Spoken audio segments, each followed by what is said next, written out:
Salut à tous, et on se retrouve donc pour une nouvelle vidéo sur la Japan Expo. Donc cette fois-ci je me suis beaucoup plus intéressé aux jeux, puisqu'il y avait énormément de jeux vidéo dans cette Japan Expo, donc comme tout un Japan Expo. Mais là, à cette Japan Expo, je dirais, même si c'était pas en surface beaucoup plus important que les autres années, là il y a quand même un accent qui a été mis dessus par rapport en fait au reste, hein. C'est-à-dire que dans le reste on avait quand même quelque chose d'habituel, rien de folichon, de nouveau ou quoi que ce soit, alors que là, niveau jeux vidéo, il y avait quand même du lourd.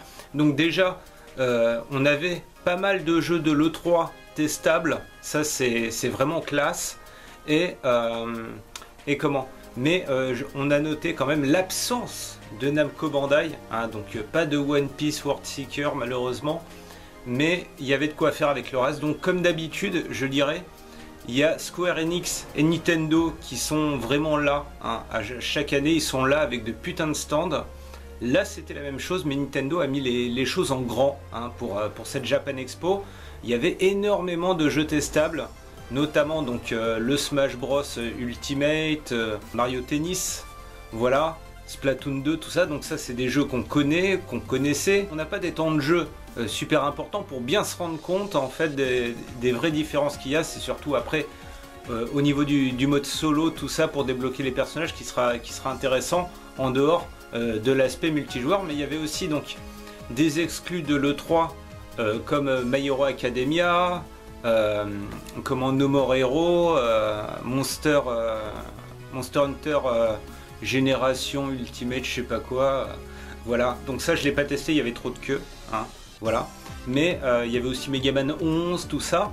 Donc et côté donc il y avait d'autres jeux, hein, bien entendu. Et de l'autre côté il y avait Square Enix, voilà, avec surtout 4 jeux en fait mis en avant. Le premier c'était Tomb Raider, puisque c'est pas anniversaire, tout ça. Le deuxième c'était Dragon Quest. Donc Dragon Quest, j'ai demandé à Square Enix, hein, puisque il y avait vraiment Square Enix d'un côté, Nintendo de l'autre, et c'est tout, hein. J'ai quand même demandé donc à Square Enix s'il y avait une version Switch de prévue pour l'Europe, ce qui est pas évident, hein. Même s'il y en a une qui est sortie au Japon, ça veut pas dire que ça sortira en Occident pour autant. Donc j'ai demandé, ils m'ont dit oui, et ça sera pour l'année 2019, donc pas comme le Dragon Quest PS4, donc il y aura un décalage, voilà. J'ai pu tester le jeu, franchement, je suis déçu. Donc on a, quand on teste un jeu, en fait, on a des casques, voilà, pour se mettre dans l'ambiance du jeu et pas avoir tout le bruit du salon. Franchement, les bruits 8 bits, ça me faisait, c'est comme si on griffait sur un tableau, quoi, quand tu jouais. Et à côté de ça, j'ai trouvé la maniabilité, mais enfin la maniabilité non, mais les animations hyper rigides, voilà, pas agréable du tout à jouer en fait. Ça fait vraiment vieillot, quoi, ça fait vieux jeu. Donc Dragon Quest, c'est une licence qui s'appuie justement sur le old school, mais là on dirait c'est même pas un effet de style, que c'est en fait c'est un jeu où il n'y a eu aucun effort de fourni. Voilà, c'est un peu l'impression que j'en ai eu. Hein. Après, bien sûr, je peux me tromper parce que c'est, comme j'ai dit, c'est des petites parties, quoi. Et j'ai trouvé que les cinématiques, une fois que donc t'as la cinématique, une fois que tu passes sur le jeu, t'as l'impression que c'est deux trucs complètement différents. Hein. Ce qui est plus trop le cas actuellement avec les jeux. Hein. Généralement, quand tu passes d'une cinématique au jeu, il n'y a pas trop de différence, quoi. Donc ça te permet de rester dans l'univers, alors que là ça clash carrément, hein, parce que les décors de Dragon Quest 11 sont vraiment dégueulasses, hein, vraiment, et ne collent pas du tout en fait avec l'univers. Alors je sais pas si ça colle pas avec l'univers ou ça colle pas avec les personnages cel shading, voilà, qui sont incrustés dedans, hein, parce que les décors sont faits de manière entre réalisme et c'est un peu le style Rare, voilà, les décors. C'est un peu style Rare, mais en moins bien fait. Hein. Par exemple, il y a un mur, plutôt que faire un mur de briques, ils font un mur style pierre ronde, voilà. Donc il y a un mur avec du relief, sauf que là il n'y a pas de relief, il y a juste la texture pierre ronde. Donc ça fait vraiment chelou, bizarre, dégueulasse. Hein, voilà. Et comme je disais, les animations, mais elles sont d'une laideur en fait suprême. Et j'ai eu l'impression en fait de jouer à un jeu en développement, alors que le jeu, bon, il est final, hein, il est déjà sorti au Japon, tout ça. Donc j'ai vraiment été déçu là-dessus. Et les musiques 8 bits, bon, ça gêne pas trop. Par contre, c'est des thèmes qu'on connaît, on n'a pas grand-chose de nouveau en fait. Et il n'y a pas d'orchestration comme il y avait dans Dragon Quest 8, parce que je l'ai fait récemment en fait, et ça choque en fait de ne pas avoir cette orchestration, d'avoir les vieilles musiques limite Super Nintendo, et surtout les bruitages, ouais, c'est plus d'actualité, quoi. Je veux bien qu'on reste dans le old school, mais là c'est pas possible. Donc moi je comptais me le prendre, et heureusement que j'ai joué donc à la Japan Expo, donc à Dragon Quest 11, même si je pense qu'il y aura une démo, voir si elle est déjà disponible, peut-être, hein, je sais pas, je vais pas regarder, sur PS4, mais clairement je le prendrai pas en fait. Et à côté de ça, donc j'ai testé Kingdom Hearts 3, et là c'est du pur bonheur, hein.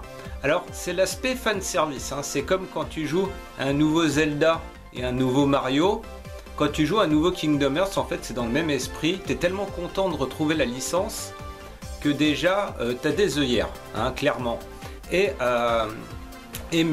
c'est un pur plaisir. Moi, j'avais des frissons avec la musique, parce que bon, il y a les musiques de Disney, je veux dire, en plus dans le jeu. La maniabilité, bon, elle garde en fait les défauts, on va dire, des autres épisodes, mais quand on joue aux autres épisodes, quand on a joué, surtout que moi je les ai fait il y a pas longtemps, en fait tu retrouves assez vite cet aspect de maniabilité qui est propre en fait à la série, et c'est un pur kiff, Par contre, j'ai pas été vraiment emballé par les designs de Sora, hein, pour les différents mondes, parce que j'ai regardé un peu les trailers, hein, il y a beaucoup de trailers qui tournaient, et l'aspect de Sora, je trouve qu'il a été raté sur plein de mondes. Et l'aspect Sora normal, en fait, perd de cet aspect cartoon qu'il avait, en fait, dans les autres jeux. Ils ont voulu le faire trop réaliste, je pense. Et ça perd un peu cet aspect cartoonesque de Sora, et bien sûr de toute la clique. Hein. Mais tout ce qui est Toy Story, c'est... Ah là là. En fait, tu te croirais carrément dans le film, quoi. c'est mortel, c'est vraiment mortel. Bref, après, j'ai pas testé Tomb Raider, voilà, ça m'intéressait pas trop. Il y avait en plus un côté rétro, en fait, où on pouvait tester tous les Tomb Raider. Oh, mon dieu, hein. Ceux qui jouaient au 1 et au 2, ils ont dû pleurer, hein, parce que la maniabilité quand même, elle était assez space. Et sinon, il y avait, comme l'année dernière en fait, Final Fantasy XIV Online mise en avant avec plusieurs bornes. Voilà, c'était quand même super intéressant de regarder les autres jouer. Voilà, mais bon, on est quand même à une certaine distance et moi j'ai pas fait la queue pour y jouer. Mais c'est surtout en fait sur le stand Square Enix, c'est vraiment Kingdom Hearts 3 qui m'a emballé, mais d'une force. C'était un vrai plaisir. Alors, apparemment il a été décalé et il sort en janvier. Voilà, exclusivement sur console HD dernière génération, donc peut-être Xbox, je sais pas, j'ai pas regardé, mais en tout cas sur PS4 ça c'est sûr. Voilà, et de toute façon moi j'ai que la PS4 hein, qui sort sur Xbox, je m'en fous un peu. Bref, après il y avait un gros stand, enfin j'ai trouvé hein, par rapport au salon bien sûr, Ankama. Voilà, un gros stand Ankama avec Dofus. Ça fait plaisir parce que c'est un vieux jeu de la vieille, et surtout avec un côté manga, hein, puisque Ankama fait aussi des mangas, avec Radiant, avec truc de dédicace et tout le bazar, un petit décor, tout ça, c'était vraiment excellent. Donc Ankama jeux vidéo, mais surtout manga, la Japan Expo, ça faisait plaisir. Et ça m'a donné envie, limite, d'acheter un tome. Alors peut-être je le ferai dimanche, voilà, puisque j'y retourne dimanche. Mais ouais, ça m'a emballé, et apparemment il est très bien. Hein. Je me suis pas spoilé l'histoire ou quoi que ce soit, j'ai juste entendu dire qu'il était très bien, le manga Radiant.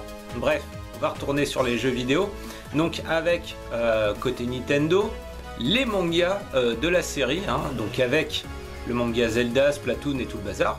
Il y avait un stand, deux stands dédicaces je crois, donc un avec Frigiel, voilà, pour faire dédicacer donc ces mangas Nintendo, c'était marrant, voilà. Donc au niveau des jeux Nintendo Switch, parce que là on a parlé surtout Squaresoft, tout ça. Bref, les jeux Nintendo Switch, donc bien sûr j'ai testé My Hero Academia. Alors ça m'a fait bizarre parce que j'ai eu l'impression de retourner en enfance sur la Dreamcast. Hein, sur la Dreamcast, on avait énormément de jeux de combat différents, en fait, avec des gameplays différents, tout ça. Et j'ai eu l'impression de me retrouver dans Power Stone. Donc on oublie tout ce qui est objet, la vue de dessus, tout ça. Donc c'est pas vraiment du Power Stone, mais ce que je veux dire, c'est que on a vraiment le combat, je veux dire, en arène, où on tourne autour de l'adversaire, où on lui envoie des saloperies, des trucs comme ça. Par contre j'étais un peu déçu parce que donc il y a un système d'assist qu'on fait intervenir, mais il n'y a pas possibilité de switcher de combattant. Voilà, on ne fait pas du tag battle dans My Hero Academia, ou en tout cas là on ne pouvait pas, hein, peut-être ça sera possible. C'est comme le jeu à 4 joueurs, j'espère que ça sera possible, parce que c'est vraiment le jeu en fait qui s'y prête, hein. De faire des bastons à 4 joueurs avec le système de jeu, ça s'y prête complètement. Et sinon j'ai été déçu parce que justement je disais combat en arène, c'est plus, on a plus l'impression d'être combat en cage en fait. Même si des fois il y a des décors ouverts ou des trucs comme ça, on a vraiment l'impression d'être dans une cage. Alors que dans d'autres jeux où c'est une arène, on n'a pas cette impression de cage. Alors que là vraiment quoi, un peu donc justement comme dans Power Stone.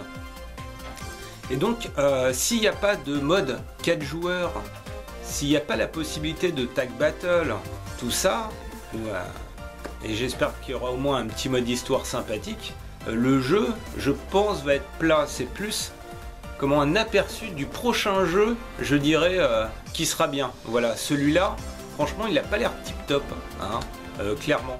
Et il a l'air vachement, comment dire, je sais pas comment vous expliquer ça, c'est pour ça que je parle de Power Stone, et ça se trouve vous connaissez même pas quoi. C'est un peu le Mario Kart du jeu de combat, voilà Power Stone. C'est vraiment, on se fout sur la gueule sans calculer, voilà, parce que par exemple moi j'étais avec mon personnage, L'autre était, on va dire, à 45 degrés par rapport à moi. Moi, je fais mon combo face à moi, ça touche quand même l'adversaire. Voilà, c'était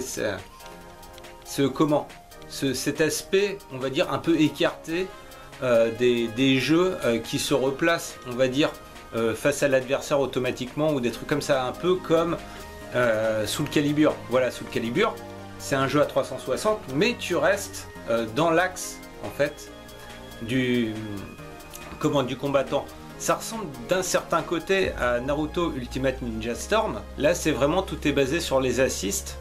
Et bon, c'est sympa. Il est sympa, mais un peu décevant. D'ailleurs, au niveau graphique, il est clairement décevant hein, pour la console. Moi, j'ai trouvé qu'il était moche, même pour de la Switch.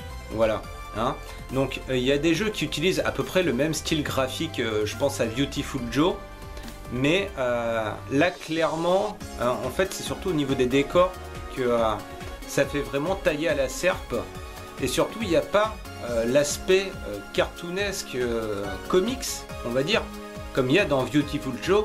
Et donc, les personnages de My Hero Academia dans le jeu. Parce que sur les personnages, il y a bien un effet cel shading qui est assez sympathique. Hein, avec des gros textes qui apparaissent, tout ça. Mais les décors, ça choque un peu. Et en plus, la destruction, donc de ce que j'en ai vu, hein, c'est bien sûr, j'ai joué très peu de temps, donc je peux pas donner de vrais avis sur les jeux. Mais ça sert à rien. Hein, clairement, de ce que j'en ai vu, ça sert à rien. Alors peut-être ça servira quand on aura le jeu complet, mais là, de ce que j'ai vu, c'était juste histoire de tout péter. Et en plus, c'est vraiment, c'est à peine tu frôles le truc, ça part en pièces. Hein. On a l'impression d'être dans un univers de sucre, et dès que on balance un petit truc, il y a tout qui explose. Bref, comme la pub du gel, hein, où il passe la tête contre un mur et ça le défonce. Là, c'est un peu la même chose. Voilà. My Hero Academia, pour moi, ça n'a rien à voir avec un jeu de combat comme on a eu avec Street Fighter, Dragon Ball Fighter Z, tout ça. C'est plus un jeu de convivialité, voilà, clairement. Mais c'est pour ça d'ailleurs que j'espère qu'il y aura le mode 4 joueurs. Alors, petit mot sur Dragon Ball Fighter Z. Donc je ne l'ai pas testé hein, sur Switch. Franchement, j'ai pas vu de différence avec la version PS4. Alors que j'ai la version PS4, hein, donc c'est pas de la mauvaise... enfin, c'est pas du Nintendo fan ou quoi que ce soit, mais franchement, j'ai eu l'impression de voir le même jeu, vraiment. Que ce soit graphiquement... ou en termes d'animation ou quoi que ce soit, et surtout que bon, en version nomade ça risque de bien péter, surtout que la version nomade donc a une résolution moindre que la version télé qui était donc présentée, donc ça risque quand même de bien dépoter sur la version nomade, surtout qu'on verra encore moins les défauts éventuels qui peuvent apparaître du fait d'une version downgrade. Mais moi, comme je vous ai dit, j'ai pas vu de différence quoi. Donc ça doit être très très léger quand même. Qu'est-ce que j'ai testé d'autre? J'ai testé No More Hero, bof, hein, clairement. Bon, il est pas... Mais ça fait plus jeu à télécharger plutôt que vrai jeu quoi. Voilà. Hein. Et après Megaman 11, il est sympa. Bon, on retrouve en fait l'esprit, on va dire, Megaman. Et ça, c'est le plus important. Les musiques, je les ai pas trouvées top. J'avais l'impression que c'est un peu des remakes en fait de musique existence de Megaman sans être de nouvelles musiques, on va dire, hypantes qui déchirent. Bref, voilà pour les jeux vidéo. J'espère que cette impression, on va dire, c'est même pas un avis, hein, c'est juste une impression. Voilà. Que j'ai eu sur les jeux, parce que ça ne reflète en rien le jeu final, hein, bien sûr. Et n'hésitez pas à me dire ce que vous en avez pensé, hein, vous qui avez été à la Japan Expo et qui avez pu tester les jeux, ce que vous en avez pensé. Moi, celui qui m'a vraiment marqué à cette Japan Expo, c'est vraiment Kingdom Hearts 3. Je suis tombé amoureux direct. Et en plus, ce qui dégoûtait, c'est que dans les bandes annonces, en fait, il y avait des écrans avec toutes les bandes annonces qui passaient au-dessus. On voyait donc du réponse, comment Pirates des Caraïbes, tout ça, et ça donnait trop envie d'y jouer, mais là il n'y avait pas les démos quoi. Voilà, bref. J'espère que cette petite vidéo impression sur les jeux vidéo de la Japan Expo vous a plu. Salut tout le monde et à la prochaine.